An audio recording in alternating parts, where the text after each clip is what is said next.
आदिवासी कौन? एक संक्षिप्त परिचय। आदिवासी शब्द का शाब्दिक अर्थ से ही मालूम पड़ता है कि आदि काल में रहने वाले लोग, अर्थात आदिवासी की पहचान उसकी संस्कृति से होती है। आदिवासी समुदाय की खासियत उसकी अन्य समुदाय की तुलना में विशेष पहचान रहती है। वह है प्रकृतिमय जीवन शैली, जीवन पद्धति, सामूहिकता, सहभागिता, सहकारिता, सादगी, प्रेम व उसका गौरवमय इतिहास। नामांकन, पहनावा, रहन सहन, खान पान, रीति रिवाज, वार त्योहार, प्रकृति के चक्रवार के अनुसार चलना उसकी गौरवमयी आदिवासी संस्कृति की खास विशेषता व महत्व है। आदिवासी एकता परिषद द्वारा जारी किया गया घोषणा पत्र, जो कि 2018 में जारी किया गया था। आदिवासी जीवन प्रणाली एवं मूल्यों की बात हम सोचते हैं तो दिखाई पड़ता है कि हमारा जीवन सरल, सादगीपूर्ण, प्रकृति पूजक और प्रकृति मूलत संवेदनशील, सहकारी और शोषण मुक्त था। हमारे जीवन में निजी स्वार्थ या महत्वाकांक्षाएं समाज के हित के खिलाफ नहीं जाती थी। मूलतः आदिवासी समाज स्वायत्त, स्वतंत्र और स्वावलंबी था। जीवन की हर जरूरत को प्रकृति से लेता था और मृत्यु के साथ अपना शरीर प्रकृति को वापस कर देता था।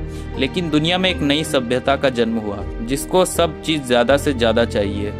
इनकी निजी अपेक्षाएं बड़ी होने की वजह से इनको ज्यादा जगह चाहिए, ज्यादा कमाई चाहिए, इसलिए मानव व प्रकृति का शोषण चाहिए।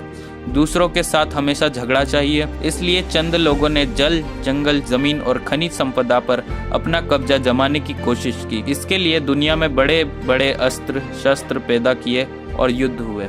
आदिवासी समाज जो धरती को अपनी माता समझता था, प्रकृति को पूजता था और इंसानियत को हमेशा ऊपर रखता था, वह इस दौड़ में पीछे रहा। उसने कभी मालिक बनने का सोचा ही नहीं। करीबन 10,000 वर्ष से कृषि के विकास के साथ संपत्ति पैदा हुई, इसके पीछे राज्य सत्ता का आविर्भाव हुआ। आदिवासी समाज जो सबके प्रति विश्वास रखता था, वह दूसरे समाज से हमेशा अलग थलग होता रहा। उनके अपने आप को बचाने के लिए जूझता रहा और सारी दुनिया में दूसरे समाजों के दमन और शोषण से पीड़ित होता रहा। दुनिया में दूसरे लोगों की संख्या बढ़ रही है, दूसरे लोगों की आयु बढ़ रही है, जबकि हमारी कई जातियों की जनसंख्या कम हो रही है। भारत में भी आदिवासी समाज की स्थिति खास तौर से अच्छी नहीं है।